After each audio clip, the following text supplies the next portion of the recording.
Fakultas Ilmu Sosial dan Ilmu Politik Universitas Nusa Tenggara. Berdirinya kami di sini ingin memperkenalkan diri kami, mulai dari saya atas nama Caicelia Sylvia Reze dengan NIM 2503020021. Dan saya Astri Amanda Suratin dengan NIM 2530200022. Saya Yuliana Bersela Mesa dengan NIM 2503020023. Saya Yovita Elizia Semu dengan NIM 2503020024. Baik, pada kesempatan kali ini kami akan membahas mengenai Project Basic Learning atau PJBL, Hukum dan Etika Bisnis.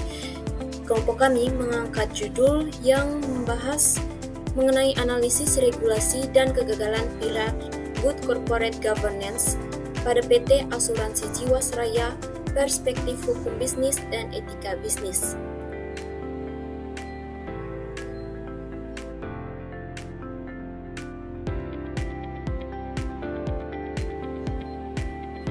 Baik, sebagai pengenalan awal, kelompok kami akan membedah topik tentang tata kelola perusahaan yang baik atau Good Corporate Governance dan krisis kepercayaan pada kasus fraud dan korporasi. Fokus utama yang akan kami kuliti di sini adalah skandal pada PT Asuransi Jiwasraya. Nah, tujuan dari pembahasan kelompok kami ada beberapa poin utamanya. Yang pertama, kami mau mengidentifikasi apa saja sih kegagalan mendasar dalam penerapan 5 pilar Good Corporate Governance atau tarif di kasus ini. Kedua, kami akan membedah sanksi yuridis beserta pelanggaran hukum bisnis yang dilakukan sama jajaran direksinya. Yang ketiga, menganalisis bagaimana dimensi moralitas kepemimpinan mereka dan komitmen CSR terhadap nasabah. Dan yang terakhir, kelompok kami akan memberikan penilaian objektif terhadap pengawasan dari otoritas jasa keuangan sekaligus mau memberi rekomendasi preventifnya. Baik, berikutnya saya akan membahas mengenai latar belakang dan profil kasus.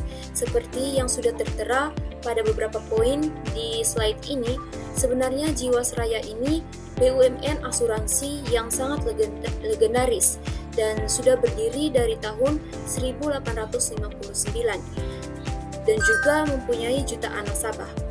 Tapi sayangnya di tahun 2018 mereka kena badai besar karena gagal bayar klaim produk JF Saving Plan sebesar 802 miliar. Namun pas diaudit sama Badan Pemeriksa Keuangan, ternyata kerugian negaranya tidak main-main, bahkan sampai menembus 16,81 triliun gara-gara investasi yang ngawur. Nah, kronologi singkatnya tertera pada poin berikut. Yang pertama, pada tahun 2006 sampai tahun 2012, internal mereka sebenarnya sudah mulai mengalami defisit keuangan. Dari tahun 2013 sampai 2017, bukannya dibenerin, tapi mereka malah jualan CS Saving Plan besar-besaran, bahkan melakukan window dressing alias manipulasi laporan keuangan biar kelihatan lebih untung. Pada tahun 2018, akhirnya bom waktu meledak. Mereka resmi dinyatakan gagal bayar. Dan pada tahun 2020, kasus ini langsung masuk ke ranah hukum pidana korupsi. Dan pada tahun 2021 hingga 2026, sekarang solusinya lewat restrukturisasi dan polisnya dialihkan ke IFG Life.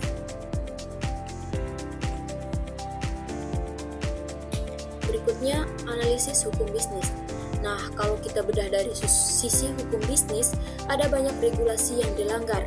Mulai dari Undang-Undang Nomor 19 Tahun 2003 tentang Badan Usaha Milik Negara, Undang-Undang Nomor 40 Tahun 2014 tentang Perasuransian, Undang-Undang Nomor 21 Tahun 2011 tentang Otoritas Jasa Keuangan, dan Undang-Undang Tipikor Nomor 31 Tahun 1999 yang berhubungan dengan Undang-Undang Nomor 20 Tahun 2001. Nah, inti dari pelanggaran kasus ini itu Karena yang pertama, direksi main investasi yang berisiko sangat tinggi. Yang kedua, manipulasi laporan keuangan atau window dressing. Yang ketiga, penyalahgunaan wewenang yang merugikan negara. Dan yang keempat, pelanggaran prinsip fiduciary dati, direksi, dan komisaris. Ujung-ujungnya, sanksi yang kena akan berlapis.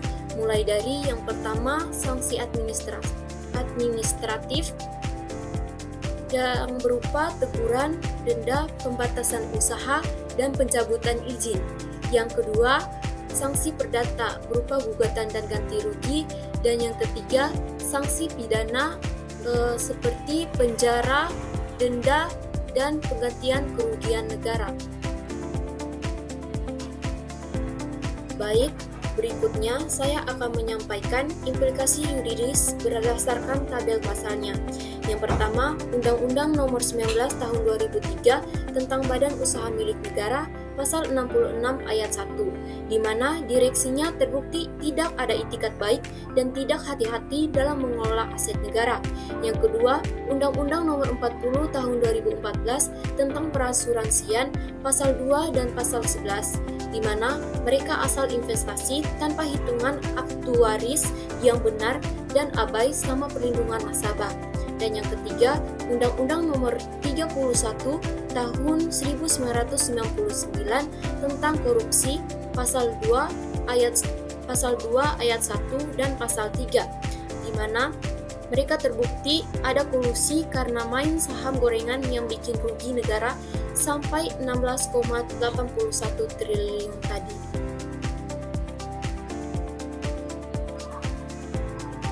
Berikutnya, jurisprudensi dan batasan aturan.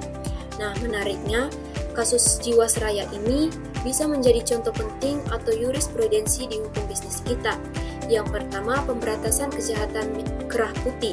Jadi hakim tegas sekali dalam memberi vonis jajaran direksi utama dan koroninya dengan vonis penjara seumur hidup. Yang kedua, gugurnya Business Judgment Rule atau BJR.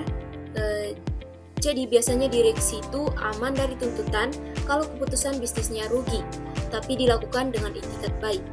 Sedangkan di kasus ini perlindungannya itu gugur karena terbukti ada niat jahat atau mens rea dan benturan kepentingan. Dan poin ketiga, fiduciary dati. Jadi kasus ini juga jadi jalan buat nyita aset pribadi para pimpinan yang korup demi balikin kerugian negara. Nah, kasus Jiwasraya ini bisa menjadi alarm keras buat dunia bisnis kalau corporate governance yang buruk dan manipulasi keuangan itu dampaknya bisa fatal sekali, bahkan bisa merugikan kerugian negara sampai 16,81 triliun seperti kasus Jiwasraya yang dibahas.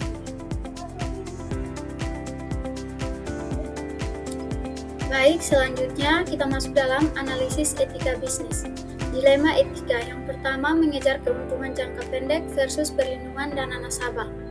Manajemen perusahaan berusaha memperoleh keuntungan atau mempertahankan kondisi keuangan perusahaan dalam jangka pendek, namun tindakan tersebut mengorbankan keamanan dana nasabah yang seharusnya dilindungi.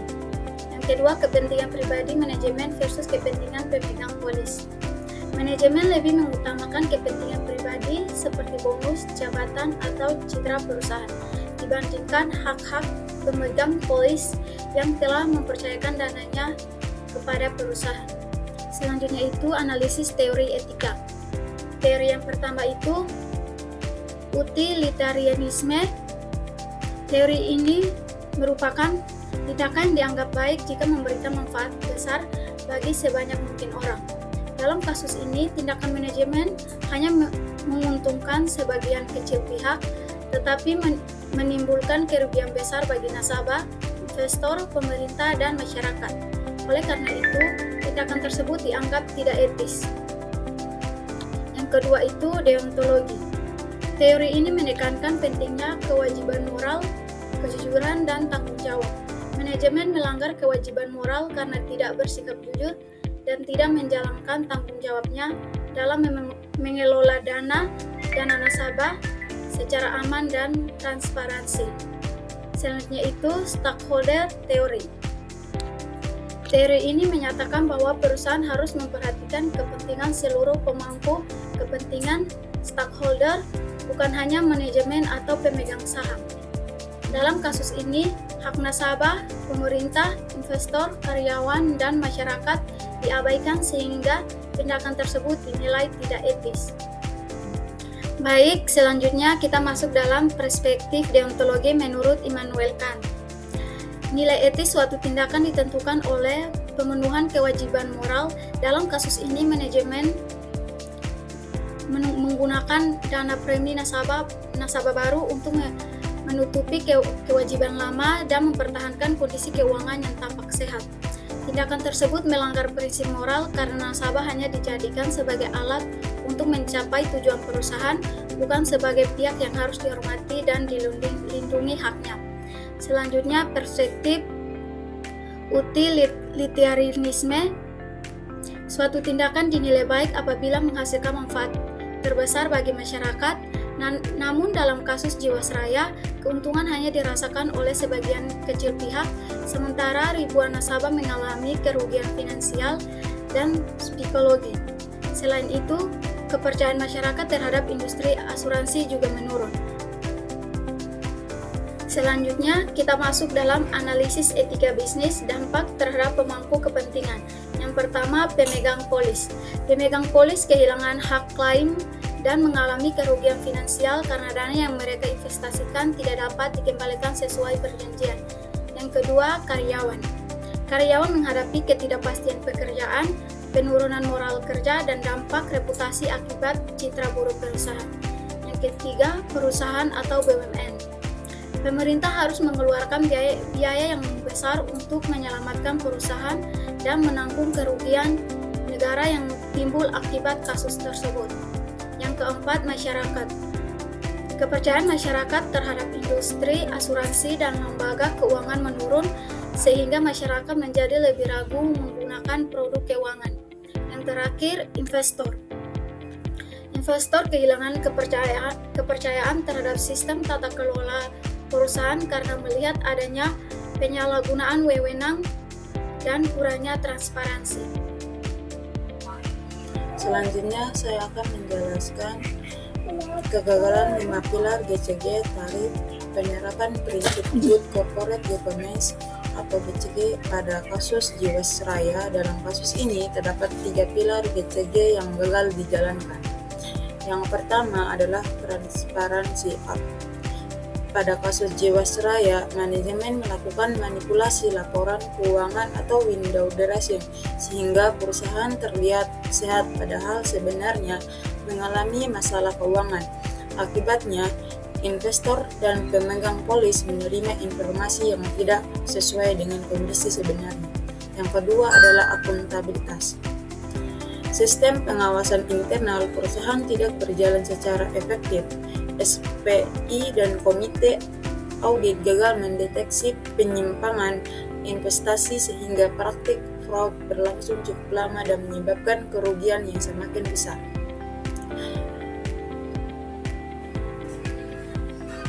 Yang ketiga adalah responsibilitas. Jadi perusahaan melakukan investasi pada aset yang berisiko tinggi dan tidak menjaga kesehatan keuangannya dengan baik. Akibatnya perusahaan mengalami kesulitan keuangan hingga akhirnya gagal membayar polis kepada nasabah.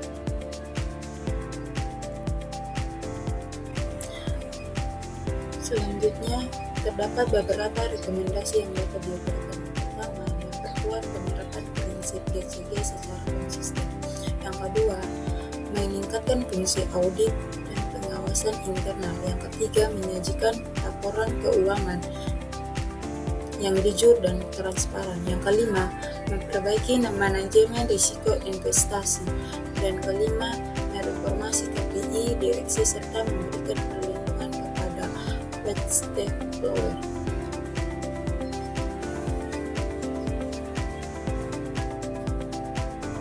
Yang berikutnya yaitu rekomendasi untuk regulator. Bagian ini berfokus pada penguatan fungsi, pengawasan, dan regulasi oleh otoritas eksternal guna menjaga stabilitas industri keuangan. Nah, di sini ada beberapa cara, yaitu pertama pengetatan pengawasan. OJK diharapkan meningkatkan intensitas dan kualitas pengawasan terhadap jalannya operasional lembaga keuangan secara lebih ketat. Yang kedua, sistem deteksi dini atau early warning system. Penerapan mekanisme peringatan dini untuk mendeteksi risiko solvabilitas atau kemampuan perusahaan memenuhi kewajiban jangka panjang sebelum terjadi kegagalan sistematis. Yang berikutnya, audit terintegrasi secara berkala. Melakukan kolaborasi audit secara rutin bersama lembaga negara lain seperti Badan Pemeriksaan Keuangan atau BPK dan Pusat Pelaporan dan Analisis Transaksi Keuangan atau PPATK. Yang terakhir yaitu penegakan hukum konsisten dan proaktif. Penerapan sanksi administratif preventif atau pencegahan secara tegas dan konsisten bagi setiap pelanggaran regulasi. Yang berikutnya yaitu solusi alternatif kelompok. Ini fokus pada internal perusahaan. Bagian ini merumuskan langkah-langkah strategis yang harus diterapkan di dalam tata kelola internal manajemen perusahaan. Yang pertama yaitu penguatan budaya integritas atau menginternalisasi nilai-nilai kejujuran, etika bisnis, dan tanggung jawab moral kepada seluruh jajaran sumber daya manusia atau SDM perusahaan.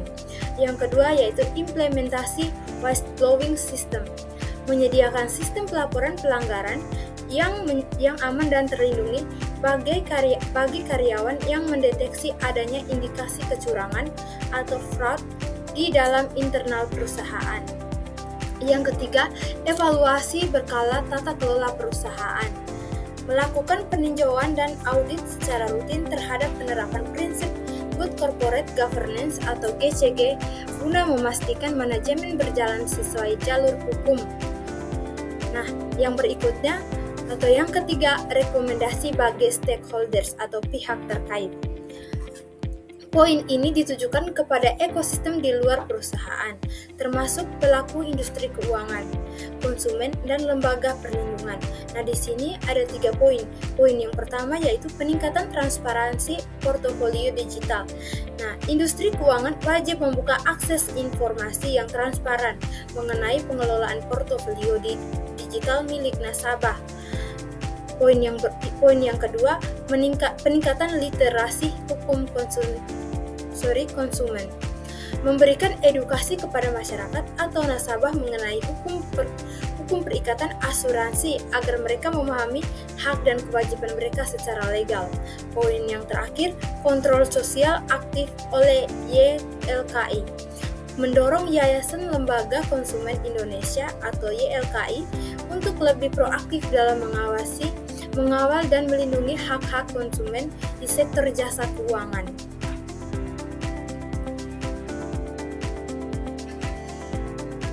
Dari materi yang telah disampaikan oleh kelompok kami, maka kami mengambil kesimpulan bahwa kasus PT Asuransi Jiwasraya merupakan contoh nyata kegagalan penerapan prinsip Good Corporate Governance atau GCG, khususnya transparansi, akuntabilitas, responsibilitas, independensi, dan kewajaran.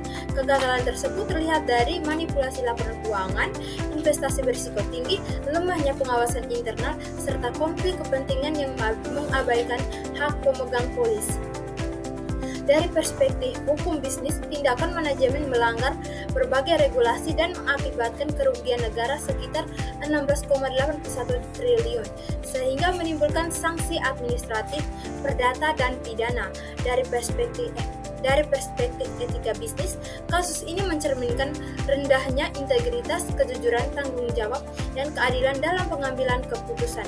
Oleh karena itu, kasus Jiwasraya menjadi pelajaran penting bahwa keberhasilan perusahaan harus didasarkan pada tata kelola yang baik, kepatuhan hukum, dan etika bisnis yang kuat guna menjaga kepercayaan publik serta mencegah terulangnya kasus serupa di masa depan.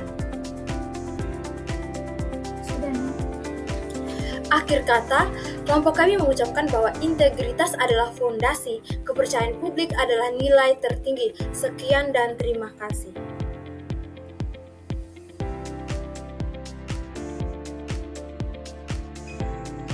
Baik, sekian presentasi dari materi kami. Terima kasih karena sudah menyimak video ini. Semoga apa yang kami sampaikan dapat bermanfaat bagi